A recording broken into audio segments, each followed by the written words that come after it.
Bom, estamos de volta aqui com o GGN 20 horas. Voltamos ao outro esquema lá, o StreamYard, lá porque o Zoom deu um pau no agendamento. Temos dois temas hoje aí relevantes. Um, a tal da reunião ministerial que foi feita pelo Bolsonaro e o papel do general Pazuello, inclusive explicando na Câmara dos Deputados a sua posição. E o segundo, o novo plano econômico fake aí do Paulo Guedes. Vamos primeiro... Ai, tá sem som, sem som. Ai, meu Deus do céu.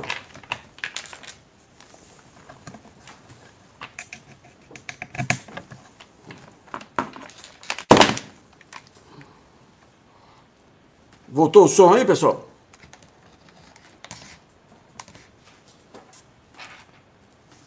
Bom, eu estava dizendo que nós vamos...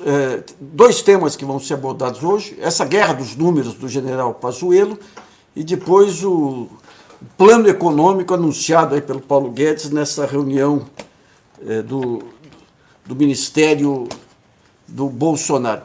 Nós vamos começar com o nosso comentarista, o Daniel. Ele tem comentários aí sobre essa questão dos números e do que foi feito. O Daniel Dourado, que é médico, epidemiologista. Então vamos ver aqui qual a explicação dele para o que está ocorrendo.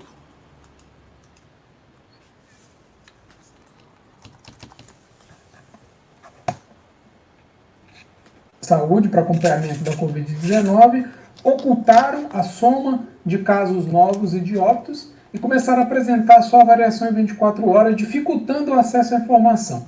Primeiro é bom dizer que isso contraria a legislação, a própria lei aprovada para a pandemia, que exige que o Ministério da Saúde apresente informações claras, objetivas, diariamente, e o próprio Regulamento Sanitário Internacional, ao qual o Brasil está vinculado, que tem que apresentar essas informações à Organização Mundial de Saúde. Mas, além disso, é preciso dizer o seguinte, essa ocultação em nada muda o cenário da Covid-19 no Brasil. A maioria dos estados ainda está em padrão de epidemia, crescendo o número de casos a cada dia, com mais casos, com mais mortes, e por isso não é momento ainda de falar em relaxar medidas de isolamento social. Né? Pelo contrário, a maioria dos estados vai precisar, em algum momento, intensificar essas medidas. Né? Do jeito que as coisas estão indo, dificilmente vai haver controle da epidemia no Brasil. A gente tem falado sobre isso, é importante acompanhar o número de casos projetados e comparar isso com a capacidade da rede assistencial. Não adianta eu olhar agora para a taxa de ocupação de leito de determinado estado, de determinado município e achar que ainda cabe mais gente. A gente precisa projetar isso para saber daqui a 2, 3, 4 semanas se a nossa rede vai dar conta de atender a população. Né? É por isso que a gente está acompanhando esses casos. Não adianta o Ministério ocultar esses dados, porque as pessoas estão adoecendo, os casos graves estão aparecendo, e a gente espera que alguma medida seja adotada pelos estados e pelos municípios mais rigorosa nas próximas semanas, ao contrário do que muitos estão falando, em relaxar, para que a gente tenha aí um controle da epidemia no Brasil. Eu sou Daniel Dourado para o jornal GGN. Vamos pegar alguns pontos aqui que são relevantes, até para vocês entenderem o que tá acontecendo. Bom, hoje o site tradicional do Ministério da Saúde voltou ao ar. Ele voltou ao ar depois de uma determinação do ministro Alexandre de Moraes. Então, todos os dados estão aqui, ó. Estão bonitinhos aí, os dados todos aí. Tá vendo? Vamos falar um pouquinho sobre o discurso do general Pazuello. O que ele colocou de manhã também, teve a famosa reunião do Ministério com o Bolsonaro, para o Bolsonaro mostrar que ele é um grande comandante. Foi uma coisa fantástica, e todo mundo educado lá, ninguém xingou o Supremo, o presidente da Caixa Econômica não olhou apaixonadamente para o Bolsonaro, aquela lisonja vergonhosa geral não aconteceu. E o Pazuello fez uma apresentação, falou de tudo quanto é termo médico aí, gente. Não adianta você dominar o vocabulário, você tem todo um conhecimento, uma ciência por trás disso aí, você tem discernimento que você tem que ter em relação aos diversos aspectos da parte sanitária, mas num ponto ele tem razão, mas não convenceu. O que ele diz é o seguinte: os dados hoje são furados, são dados incompletos, porque o Ministério da Saúde soma os dados só, mistura as coisas aqui, nós vamos dar muito mais detalhamento, assim. O que ele apresentou em suma foi o seguinte: hoje o Ministério da Saúde, ele tem um conjunto de informações aqui, mas ele é fundamentalmente, está vendo aqui o apontador do mouse? Ele solta esse arquivo aqui, ó, esse arquivo CSV, onde ele junta informações, de óbitos, novos óbitos, acumulado e tudo, mas insuficientes. Inclusive é um arquivo Excel sem vergonha, sabe? O Excel ele permite você colocar o link e atualizar automaticamente. Isso aí você não consegue. O formato não bate. Tanto que você tem outros sites independentes aí, de acadêmicos e tudo. Tem, acho que é Brasil.io, se eu não me engano, que eles pegam esses dados do Ministério da Saúde, colocam lá e daí a gente consegue com atualização automática. Mas o ponto principal é o seguinte: você tem um conjunto de informações adicionais que esse arquivo não dá, mas você tem no Ministério da Saúde. Então o que ele está fazendo? Ele fala, vamos dar informações assim, informações assadas. Ele está colocando um BI lá, pela maneira como ele descreveu, pelo PowerPoint dele. Quer dizer, o BI permite você juntar todas as informações e trabalhar de tudo quanto é lado as informações. Mas por que ele fez isso, tirando do ar, primeiro, o site tradicional do Ministério da Saúde e demorando tanto tempo para dar explicações? Eu tenho a minha versão. Ele tirou do ar porque o Bolsonaro ficou indignado com aqueles 1.200 casos de óbitos lá e mandou tirar do ar. E daí mostra que o general realmente ele baixa a cabeça para o capitão. Mas o ponto central, eu acho que ele estava pegando todos os dados, porque veja bem, esses dados são públicos. Chegou ontem lá, estava 3, 4, 5 organizações, instituições, até a mídia aí fazendo pool para consolidar os dados, que são dados da Secretaria de Saúde. Então, provavelmente, o que ele estava fazendo, trabalhando no BI, domina o assunto. Hoje ele mostrou as estatísticas, são dados muito mais trabalhados. Mas eu acho que ele estava trabalhando. Então, o diferencial é quem trabalha melhor o BI. Então, para mim, ele estava fazendo um estudo para ver quais os ângulos que seriam mais favoráveis ao governo, contra os governadores, e tudo para poder dar destaque. É algo similar ao que se faz nos jornais. Você tem lá 10 informações, daí o jornal dá destaque naquela específica que é de interesse editorial ou político do jornal. Aquilo vai dar mais destaque, vai aparecer muito mais do que o conjunto da matéria. Então eu acho que era por aí que ele estava trabalhando. Daí quando deu esse carnaval todo, aí ele teve que expor o BI inteiro, disse que vai disponibilizar, espero que disponibilize para a gente poder baixar nas planilhas também. Mas você tem um dado muito interessante, que daí, Maria, eu mudei para esse sistema aqui, porque estava dando probleminha no Zoom, mas esse aqui ele tem uma banda que exige mais, lá a Mariana às vezes cai, vamos ver se ela volta para me ajudar. Mas o que está acontecendo é o seguinte, deixa eu mostrar aqui de novo o site. Aqui você tem dados, notificações por Covid, um conjunto de coisas. Eu separei aqui esses dados. O que é isso aqui? Isso aqui são doenças respiratórias em geral, comparando 2019 com 2020. Isso são doenças respiratórias. O Covid é um tipo de doença respiratória. Então você vê que teve um baita salto aqui de 2019 para 2020. Nós já falamos sobre isso em outros programas. Quando você entra aqui na hospitalização por doença respiratória, o Covid é o amarelinho.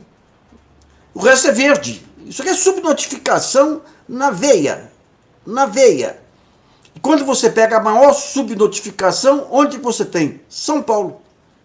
Então, basta você... Então você tem todos os dados aí do general Pazuello, se os dados vierem, o que vai dar para fazer? Você vai pegar as estatísticas de 2019 e comparar com 2020, de doença respiratória. O que escapar da média, for acima da média, é Covid disfarçado. É Covid ou disfarçado, ou que não houve o diagnóstico correto.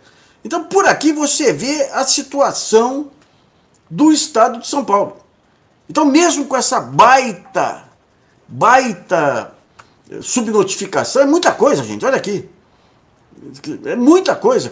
Esse salto todo aqui, ó, todo esse salto é considerado aqui como se fosse doença respiratória de outra natureza. Não tem razão. A pandemia é de Covid-19. Né? Vamos pegar aqui outro dado. Isso aqui são os dados daquele fator RR que garantiria, digamos, Você tem aqui, olha, São Paulo estava em 1,30 a última vez que nós mostramos. Para ser razoável, segundo o próprio Daniel colocou, você teria que estar entre 0,6 e 0,7. Porque o que é isso aqui? Isso aqui é a multiplicação da doença. Ou seja, uma pessoa multiplica para quanto? Para 1,3. Então, São Paulo continua em 1,06. Mas veja bem, isso aí é em cima dos óbitos registrados de Covid.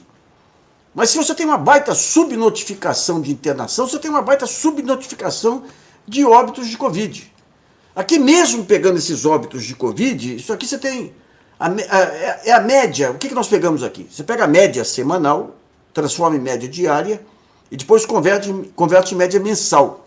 Então você tem que São Paulo aqui, os óbitos, com aquela baita subnotificação, eles crescem a uma razão de 132% ao mês.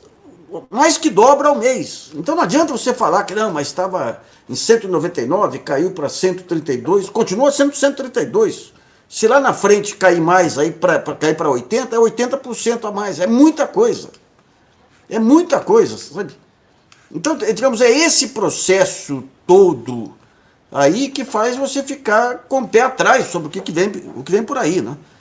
Nós já jogamos aí outro dia, ontem, em relação ao João Gabardo, aí, o técnico qual é o parecer que o senhor quer? É a favor ou contra?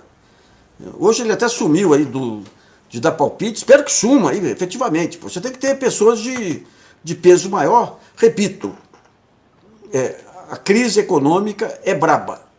Aqui tem o Sindicato dos Bares, aqui, o Marcelo falando aqui, ó. Acho que 1.000 dos 10 mil bares do Rio fecharam de vez, outros fecharão até dezembro. Quando houver a ideia de recessão... Então, é uma situação realmente de pressão efetiva. De pressão efetiva.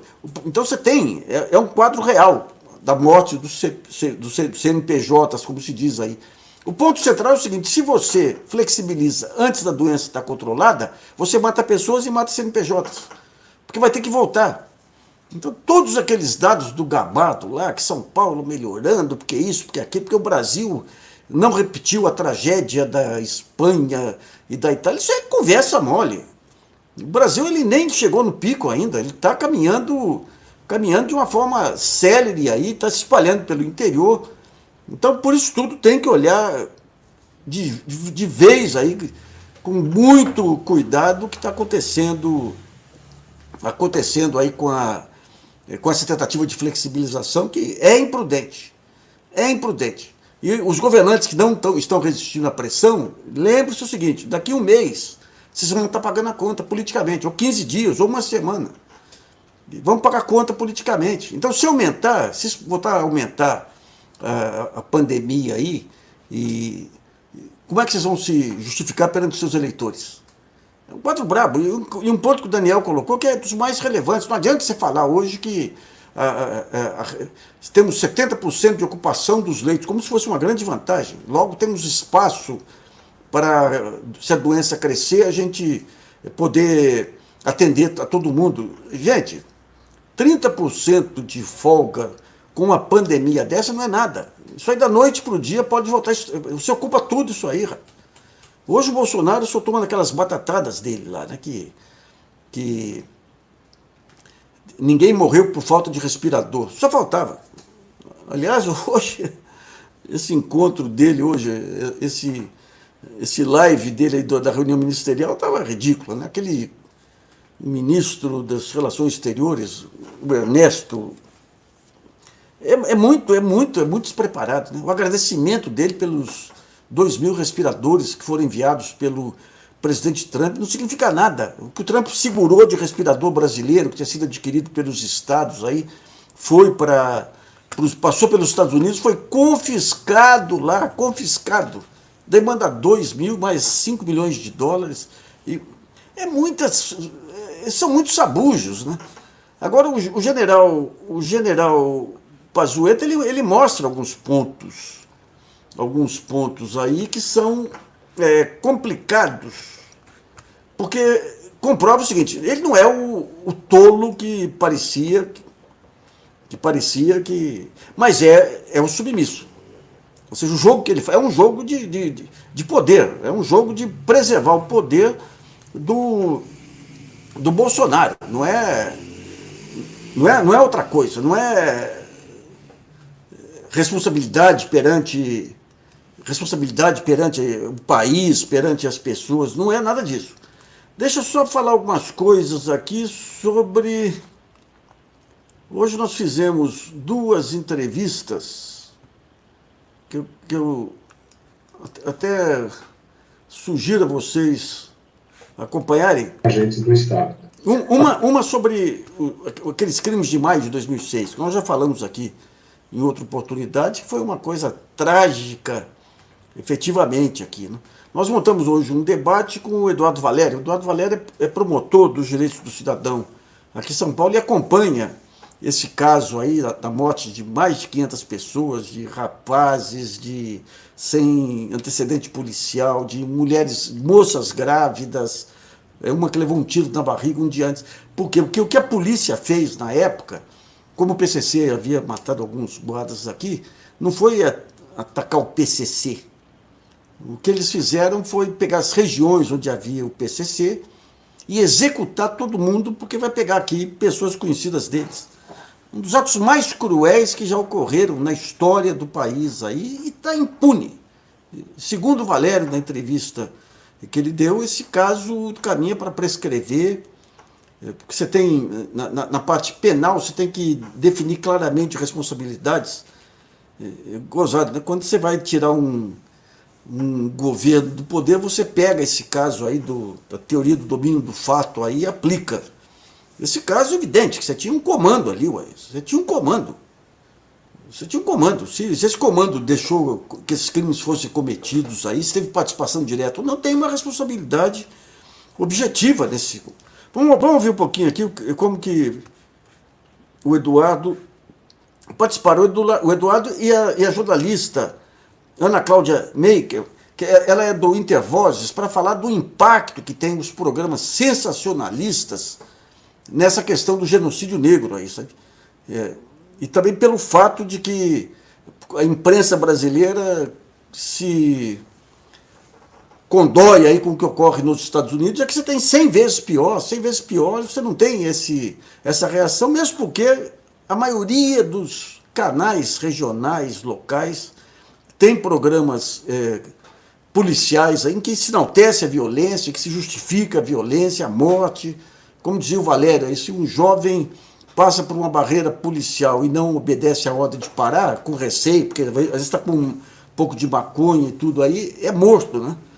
Mas você tem um negócio que foi criado aí, você não tem legislação, você não tem controle da mídia.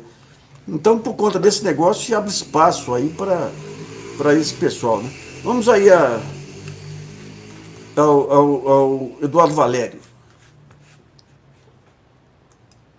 Agora, nunca se conseguiu identificar quais agentes, nunca se conseguiu a autoria dos crimes.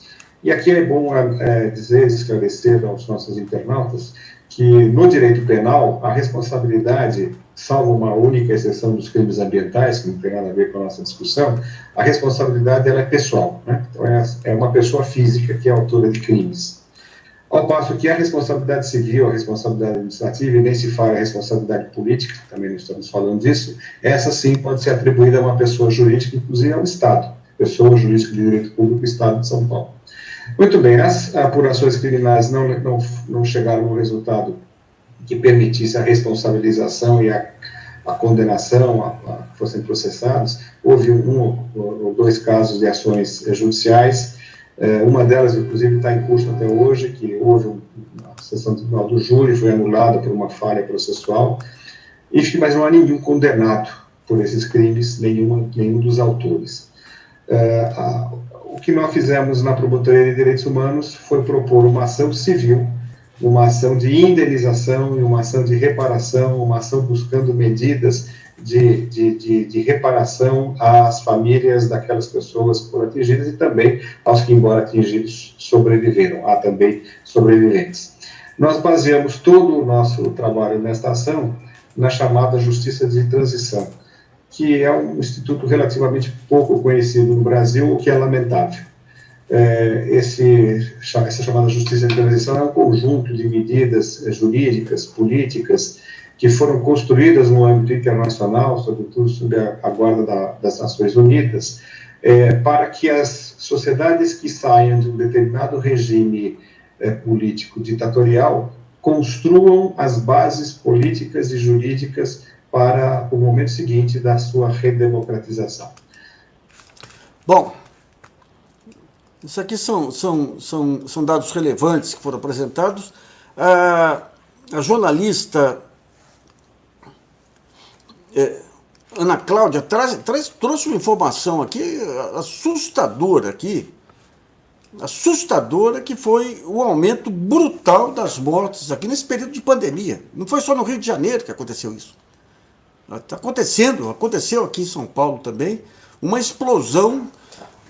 Aqui tem uma informação, por exemplo, o Valdir Silva, ouvi de um policial civil que estavam matando com escopetas para impedir a investigação. Então, o que ocorreu em maio de 2006? Passava lá o pessoal de moto, capuz, típico das execuções aí ligadas à polícia militar, matava uma pessoa, logo em seguida aparecia uma viatura que limpava as provas do crime. Quando você pega esse caso do menino de 14 anos que foi assassinado, entraram na casa do tio lá e mataram o menino. Quem levou as provas e tudo lá foi o policial suspeito do assassinato, né?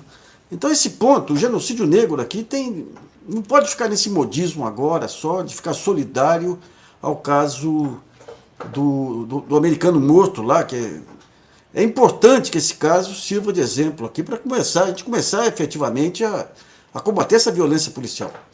E a polícia agora vai começar uma onda de revisão do papel da polícia, porque veja bem, vocês assistiram Robocop, acho que é Robocop, né, que é para ver como que avançou essa questão do armamento da polícia militar. O pessoal tem tanque de guerra, quando você pega os Estados Unidos lá, os equipamentos aí são para combater terrorismo, para combater guerra externa, né? Isso aí vai ter que mudar. Aqui na polícia militar aqui em São Paulo, você tem um grupo que é a favor da polícia comunitária em Minas, que tem uma tradição de polícia violenta também lá.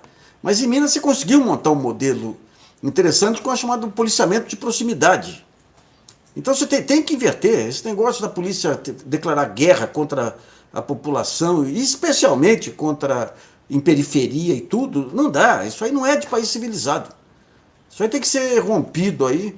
Bom, eu vou fazer o papel da Mariana aí, que hoje a Mariana não conseguiu entrar aí por conta desse sistema aqui. Nós temos um novo membro aqui, que é o Luiz Iraque. Vamos ver as perguntas aqui, as questões. Por favor, faça um comentário sobre isso, se eu ter desistido de enfrentar o Bolsonaro. O Witzel é o típico parlapatão, né? O sujeito que é juiz, com aquela autoridade de juiz, sai candidato, entra em todos os abusos, aquele negócio de mostrar os músculos, de ajudar comemorando lá com a destruição da placa da Marielle, entra com aquela coisa ridícula lá de comemorar a morte de sequestrador, de mandar matar, cria uma política genocida responsável pela morte de muitas crianças, impõe um estado de terror para as crianças que não podiam ir para a escola porque tinha tiroteio para todo lado. Quantos vídeos que o pessoal de favela passava aqui com crianças se escondendo embaixo da mesa cada vez que passava um helicóptero. Então não adianta, esses caras que se escondam atrás desses pontos é para aprontar, não adianta. Daí ele foi apanhado pelo Ministério Público Federal, depois estadual, mas o federal principalmente, pela Polícia federal, um caso claro de indício de corrupção. Ou seja, a esposa dele, advogada recém-formada, que tem um escritório que nunca funcionou, recebia um salário de uma empresa ligada ao principal fornecedor do Rio de Janeiro, o sujeito que ganhou licitações, nem licitações, né? Ganhou projetos milionários para construir hospitais de campanha e não entregou. O pessoal morrendo lá, né? E ele tentou justificar, depois se descobre que quando ele sai da Justiça Federal, se aposenta e tudo, ele fica sócio de um escritório de Lucas, um cara que virou secretário dele, que recebia honorários desse mesmo sujeito, né? Então ele está perdido. E agora começou hoje, no Rio, um processo de pedido de impeachment dele. Ele não tem base política mais, ele tinha uma base ligada ao Bolsonaro que se esfarelou, né? E agora ele está nisso. O Valente aí que diz que o Bolsonaro vai ser preso, eu acredito. E que está buscando agora apoio do Bolsonaro. Não adianta, gente. Isso aí é experiência, já mostrou muitas vezes aí. Você me apresente um moralista desses fanáticos, eu te apresento um hipócrita aí, né? Então a gente vai ter nisso aí. Nós vamos ter esse ponto aí de cassação dele aí. Tem esse inquérito pela frente, um Estado que já prendeu 3 ex-governadores aí. Então agora o que ele faz? Morre sem dignidade, né? Morre politicamente, né? Sem dignidade. Pede ajuda agora ao Bolsonaro. Pessoal, se der para vocês se cadastrarem aí no GGN, a Mariana não está aqui para estimular vocês, então eu faço esse trabalho. O Joás Santiago diz o seguinte: importante a entrevista com o promotor e a jornalista. É fundamental entender a estrutura escravocrata colonial e racismo que não foi destruída. Não há corrupção, apenas gestão dos proveitos obtidos em cima dos pretos. Esse é um ponto relevante. E é interessante a gente falar em 2 coisas aqui, né? Eu tenho visto aí discussões sobre o papel dos negros na própria televisão. Aliás, tem um time fantástico aí de representantes que são grandes jornalistas. Mas o ponto central aí, evidente que você tem diferenças em todos os níveis, em todos os setores, o negro é preterido, né? Mas o ponto central é a periferia, que é a morte. Daí junta o fato de ser preto e pobre. Então a morte é uma consequência, banalizada, né? Banalizada. Essa discussão que tem que se abrir aqui. A justiça militar não pode. Aquele caso do músico, que foi mais de 150 tiros aí, a justiça militar do Rio livrou o tenente que comandou aquilo, em cima de algo que o Sérgio Moro queria criar.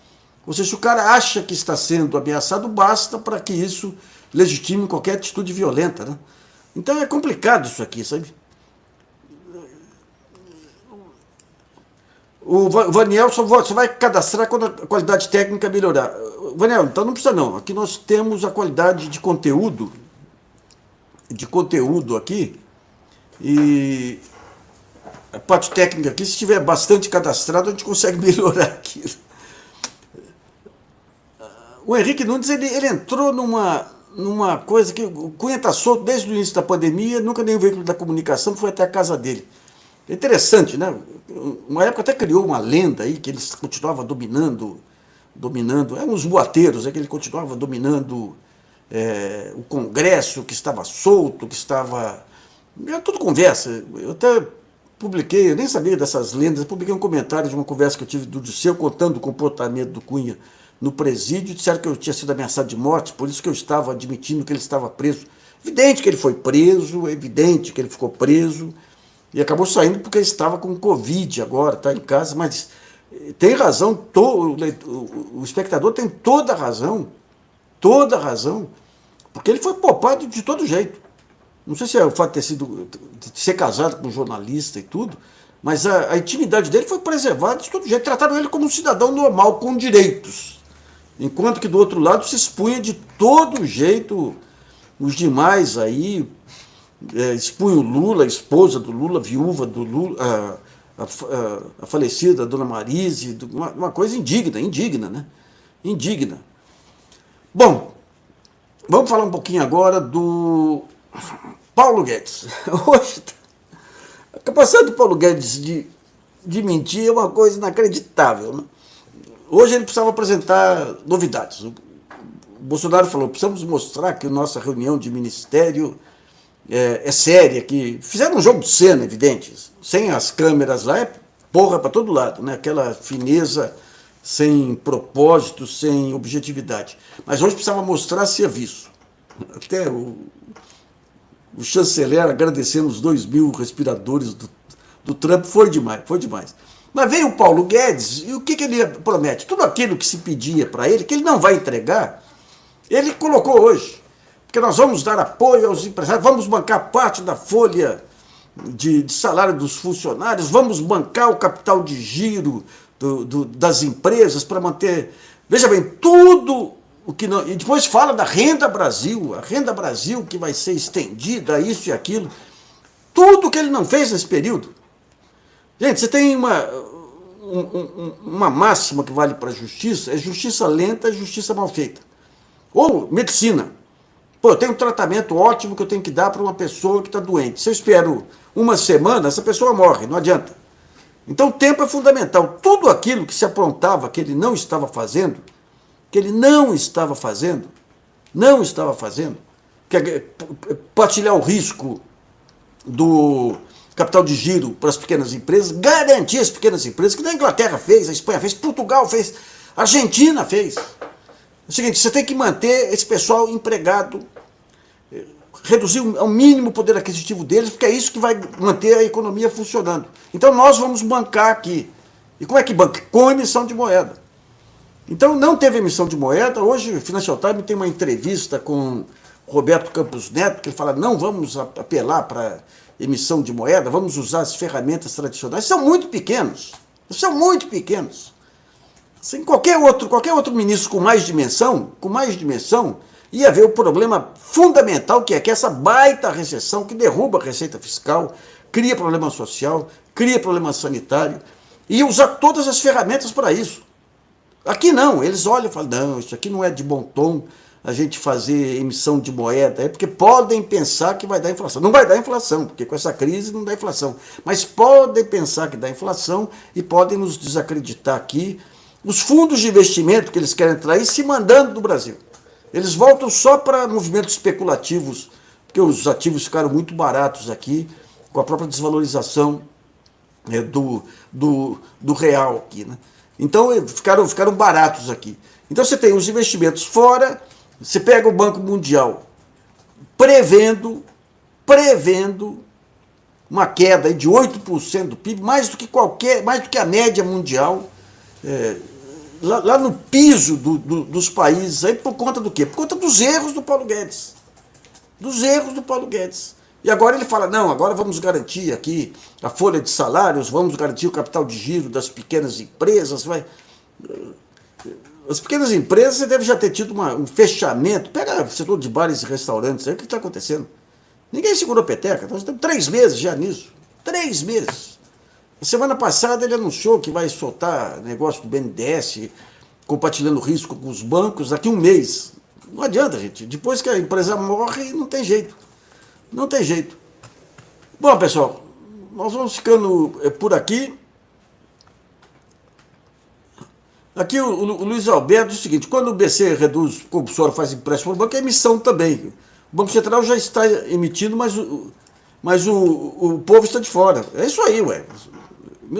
O governo tem todo o controle da moeda, então ele segura parte da moeda com as reservas monetárias, que é uma parte do depósito que os bancos têm que manter no Banco Central. Se ele libera isso, ele está emitindo. Foi correto o que foi colocado aí. Então é um jogo...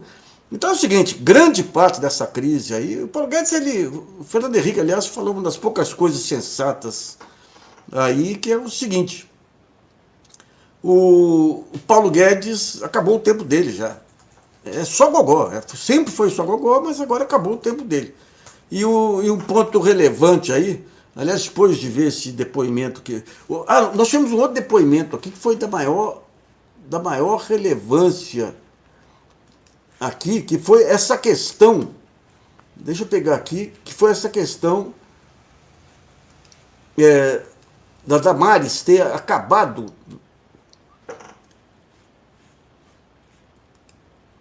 ela ter acabado, ter suspendido aí, deixa eu pegar aqui, suspendido a anistia para 250 cabos,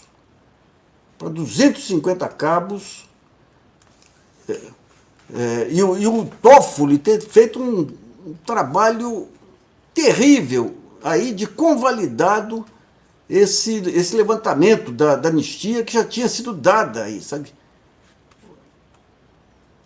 Deixa eu achar aqui.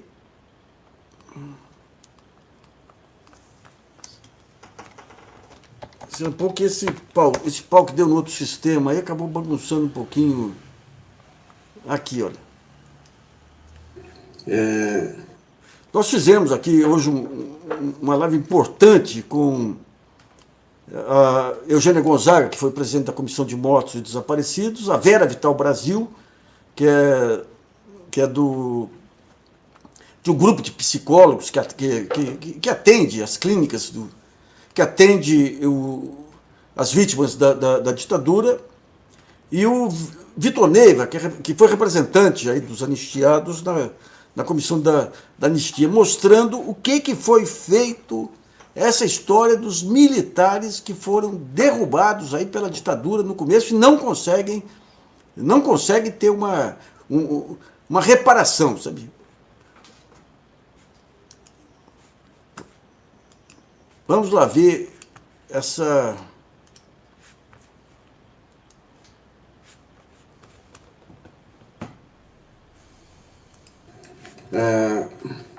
anistia e a indenização a 200 cabos das Forças Armadas que tinham sido anistiados lá atrás, e o Superior Tribunal de Justiça também suspendeu os precatórios. Nós vamos fazer uma live hoje aí com a Eugênia Gonzaga, que presidiu a Comissão dos Desaparecidos, o Vitor Neiva, que representou os anistiados da comissão, e a Vera Vital Brasil também, que faz parte da clínica, de uma clínica de apoio a essas pessoas. Bom, deixa eu primeiro pedir para a Eugênia fazer uma síntese aí para os nossos espectadores sobre o que foi essa decisão, Eugênia. Acho que para fazer essa síntese, boa tarde, Luiz, boa tarde, Vitor, Vera. Para fazer essa síntese, a gente tem que voltar um pouquinho no tempo, né? Em 1964. Vou tentar resumir bastante aqui para vocês, só para contextualizar e passar a bola para o Vitor e para a Vera. Quando houve o golpe militar, havia várias pessoas nas Forças Armadas que eram contra o golpe, eram chamados legalistas. E essas pessoas, elas foram imediatamente perseguidas já desde abril de 64. Nós temos casos em que um oficial foi morto no próprio gabinete dele, dentro de um quartel-general, porque ele era considerado legalista. E havia uma grande preocupação, então, em conter essas pessoas que eram contrárias, né, ao golpe, à ditadura militar. E uma das entidades mais fortes era a chamada Associação dos Cabos da Força Aérea Brasileira. Era uma associação civil. E essa associação, então, ela se contrapunha, ela tinha uma certa institucionalidade para se contrapor àquilo que já estava acontecendo. Então tem inquérito policial militar para apurar esses revoltosos, né? Sai a portaria 1103, né, indicando especificamente nomes dos dirigentes dessa entidade e que iriam ser desligados, mas o problema não é resolvido, né? Então você tem documentos sigilosos, depois apurados mais para frente, anos depois, que simplesmente dizem que o problema dos cabos precisava ser solucionado. O problema dos cabos, que era exatamente esse grupo de pessoas que não pactuavam, né, com esse tipo de política. Então é publicada essa portaria 1104 em outubro de 64, justamente para, de maneira genérica, dizer que após 8 anos, as Forças Armadas, a FAB, no caso, né, poderá não efetivar, né, eles não serão reconduzidos, né, à função de praças. e ela foi, então, amplamente utilizada, né, nesse período, e mesmo e sem justificativa, né, ela era absolutamente, ela foi um ato político por si só, né, ela representava uma política da FAB, né, de eliminar indesejosos. Depois acho que o Vitor Neiva vai dizer para nós o que significa isso, né? Uma forma de transição, justiça de transição ao contrário, transição reversa. E a Vera também pode contar que ela conhece bem essas pessoas que acabaram sendo... Bom, a gente vai ter a íntegra aqui na TV GGN. Agora, o ponto interessante dessa história é que, para eles, é só o Brasil mesmo, você já teve uma anistia para os crimes de guerra aqui, Brilhante Ustra e tudo, que o Supremo deu. O Supremo deu essa anistia. Em relação a esses cabos, para ter direito à indenização, eles têm que comprovar que foram vítimas de crime político. Ou seja, foram demitidos. Todos de uma vez, 31 de março, nos dias seguintes a 31 de março. Esse é o ato. Quem tem que provar que não foi demissão política é a FAB, é a Força Aérea Brasileira. São as Forças Armadas. Mas daí o Supremo coloca que eles que têm que provar. E pelo depoimento que foi dado pela Vera, que é psicóloga deles, muitos deles adoravam as Forças Armadas. Era um pessoal que não tinha envolvimento político. Alguns entraram nessa lista porque não suportavam ver tortura.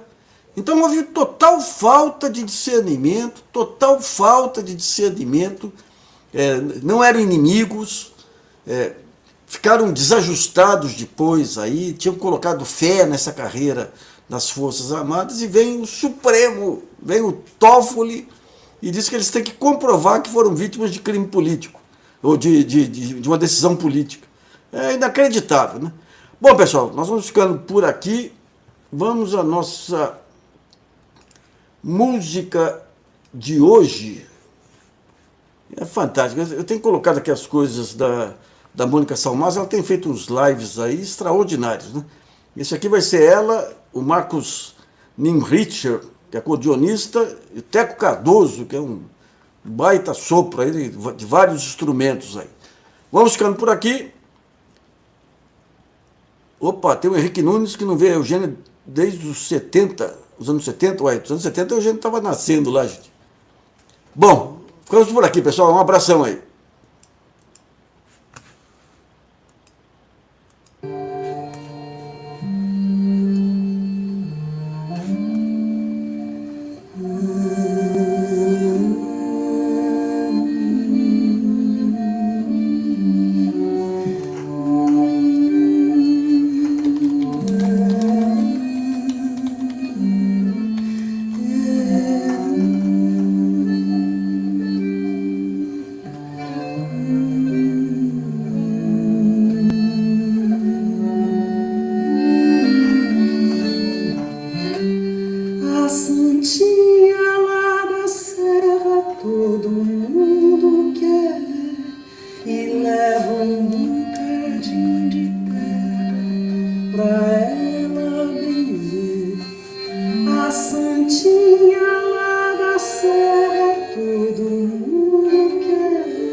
Eu fui chegando e perguntei, minha santinha, quer me dizer para que serve essa terrinha?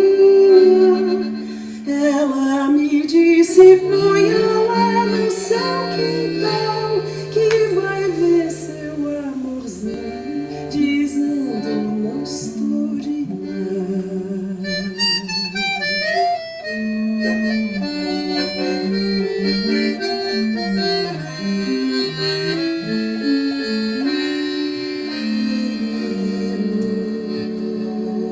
Maravilhoso, pessoal.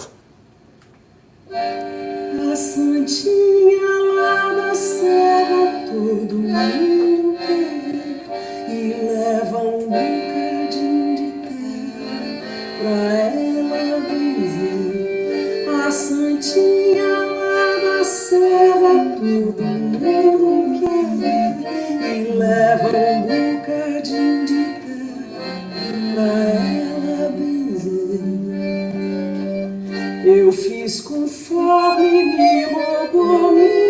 santinho. Fui cuidar logo de jogar até o terrinha. Lua bonita e mal estou nesse vai e vem chegando meu amorzão, dizendo já estou de bem.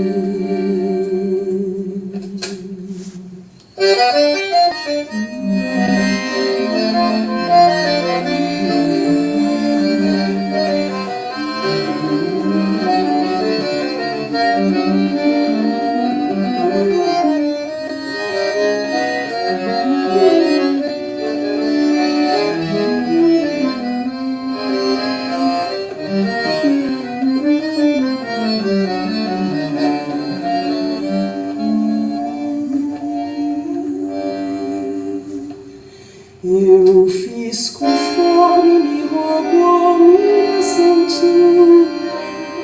Fui cuidar logo de jogar até o terrinha. Lua bonita e mal estou nesse vai e vem chegando meu amorzão, dizendo já estou de bem.